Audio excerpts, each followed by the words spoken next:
The next segment of our event today is actually something we titled A Day in the Life. And so what we really wanted to do here was help to answer some of your questions around what is a data scientist, and what does a typical day look like for somebody who's in that data analyst role, or maybe I'm interested in data engineering. What does that really look like? And so we've collected a variety of people to speak to each of these different roles. So we're going to hear from each of them in the next half hour. They're each going to be able to speak for about 10 minutes, or I'm sorry, 45 minutes. They each get about 15 minutes to speak. And our first speaker of the day is Sunny. I actually had the honor of hearing Sunny speak on a panel about working in the data field, and just was really impressed by her passion that she brings to the job, and just really excited to kind of hear the global perspective that she's about to share with you. So thank you so much for being here, Sunny. Thank you. Thank you for having me. Yeah, today I want to share with you a day-to-day for a data scientist. Yeah, that's my slide. So first about me, I have been working as a data scientist for 5 years now, and first 3 years were spent at LinkedIn as a data scientist.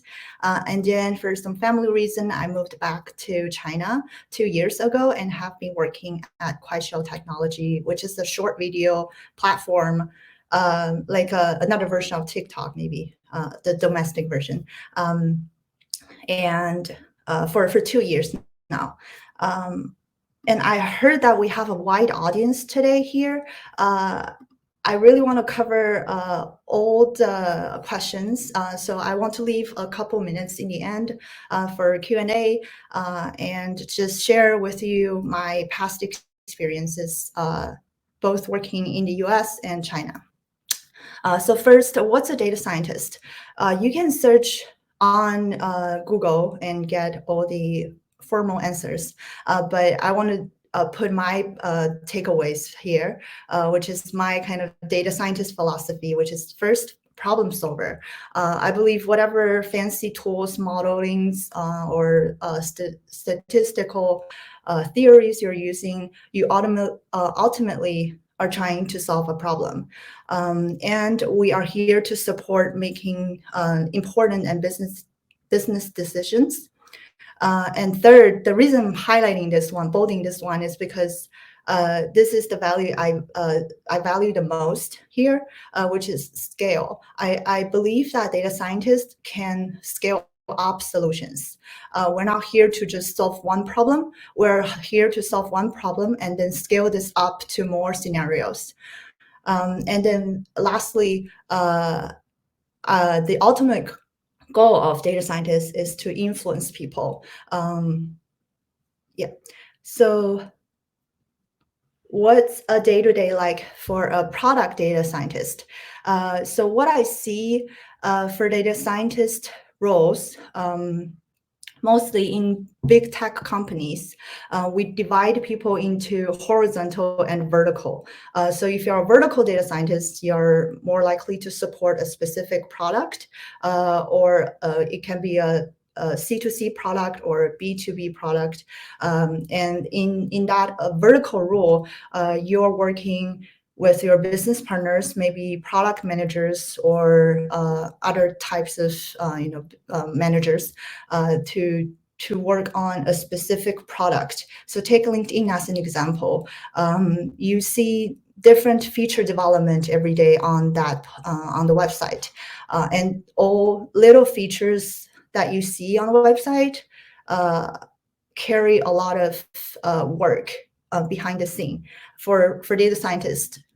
And for that, for a full product analysis funnel, we typically start with opportunity sizing. So if we want to launch a new icon on the private chat, we need to first see how impact that can make on our users.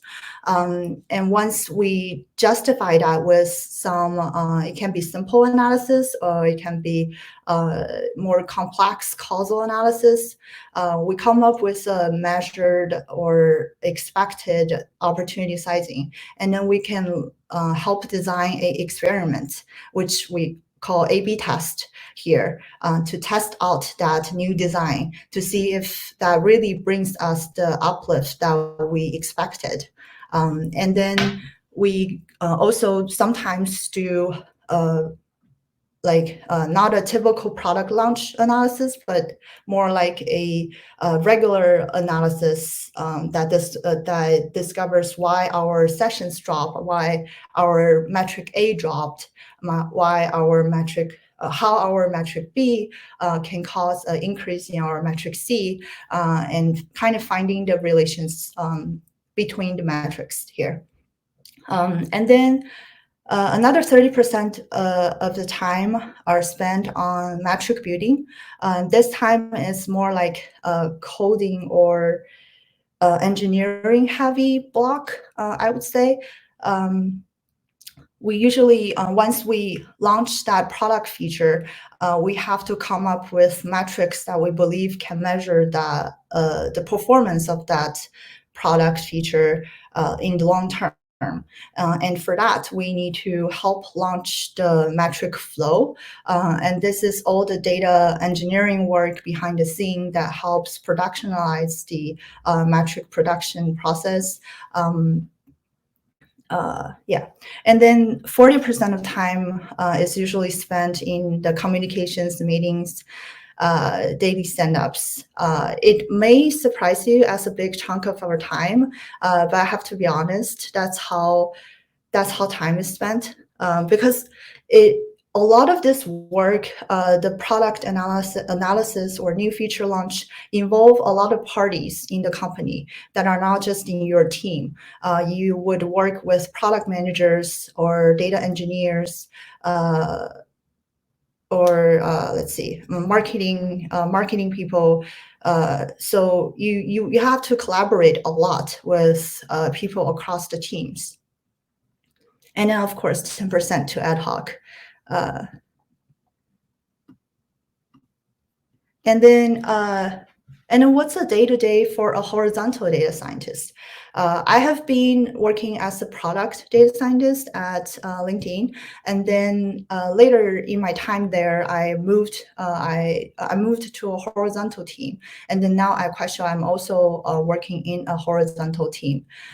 In a horizontal team, we are unlikely to support just one product.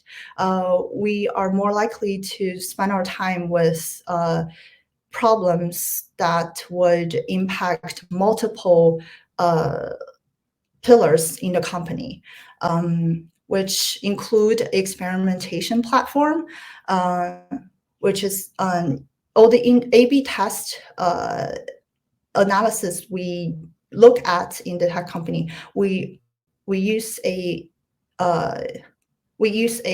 indoor experimentation platform. So that platform needs data scientists behind the scene to evaluate the methodology, to develop new features. And then economics. Economics may seem a little weird here, but it's actually a tool or a methodology measuring different pillars in the company that may cannibalize each other in nature. So take an example, if someone sells milk and then they sell yogurt at the same time, they are worried that the two products may cannibalize each other, and the same may happen in a company with two teams. So for that, usually very big companies usually hire a economics team to kind of looking above the two teams and find a fair ground to measure how do we measure the trade-offs here. And then lastly, the data productivity tools. This is usually more engineering focused, I'd say. We usually have maybe only very big companies have the luxury to grow a team like this, to build internal tools helping data analysts or data scientists to do analysis or statistical analysis more easily. And then the time here is usually 60% on long-term development or maintaining existing workflows. And then again, 30% of time is spent on communication. As I kind of touched upon in the beginning, that I believe data scientist is a problem solver. In order to solve a problem, you always have to communicate a lot with your upstream and your downstreams, with your business partners. And then, yeah, lastly, on-call work and ad hocs. And lastly, I want to lightly touch upon the career track you may expect as a data scientist. And to say in 5 years is because I have worked in the area for 5 years. I don't know what's happening after that. And I'm not saying you have to finish all this in 5 years. I want to introduce you kind of the different stages I view as a data scientist growing in their career tracks. First, you enter as an entry-level individual contributor. In this level, you're expected to deliver, of course, but you're not really responsible for finding new areas to explore.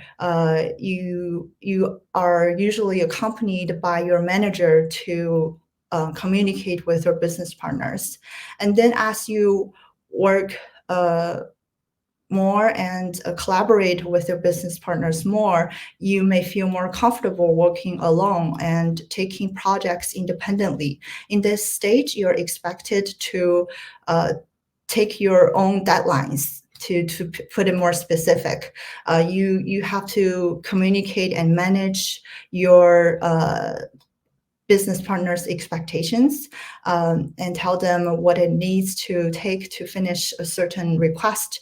And you need to deliver on your own and take the risk that follows.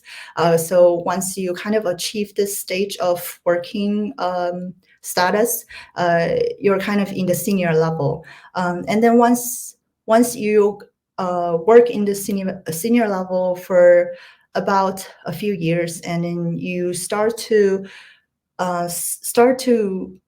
put more of your thinkings into work and kind of give suggestions on what the team can do going forward or find new areas to explore. You're kind of getting a foot in the door for staff level. And at this level, you're more expected to kind of scale your work up even more to support more questions and scenarios. I hope I didn't exceed the time here. And do I still have time for questions? Yeah, you've been great, Sunny. Thank you so much. I think we probably do have time for a question or two. Dustin, I know you've started a few. If you wouldn't For mind, sure, yeah. Let's take one or two. So here's a good one, Sunny. So how did you get started in your career as a data scientist, and what advice would you have for someone who is just starting out? How did I start? I don't know. I think it's a cliche or a standard one. I graduated from a master's degree and then I interviewed. And I started my career from there. And the advice I would give is actually make sure that you're interested in it. Don't get by away by all the hypes around data science.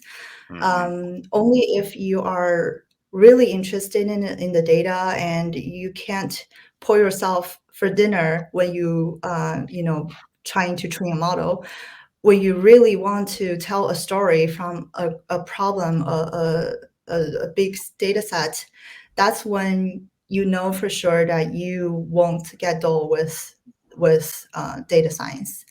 So yeah, my advice would be make sure that you like it.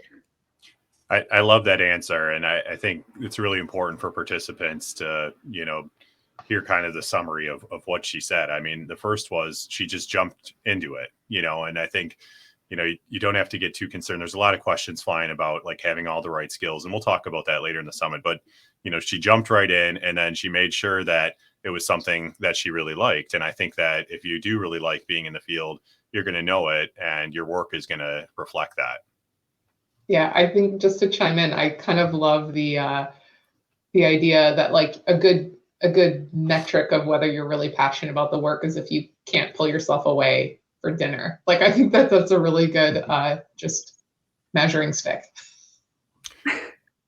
Okay, we'll take one more. We're making pretty good time. So Steve asked, data science is a broad field. For someone new to the field and trying to get a job, what is your suggestion on balancing the broad and depth of skills? So I think Steve's asking, it can be overwhelming to see all these skills that are out there and all the buzzwords around them. What's your thoughts on, finding that right balance? Because you can't learn them all, right? Totally. It's a really, really good question. I think of data science as more front end and back end.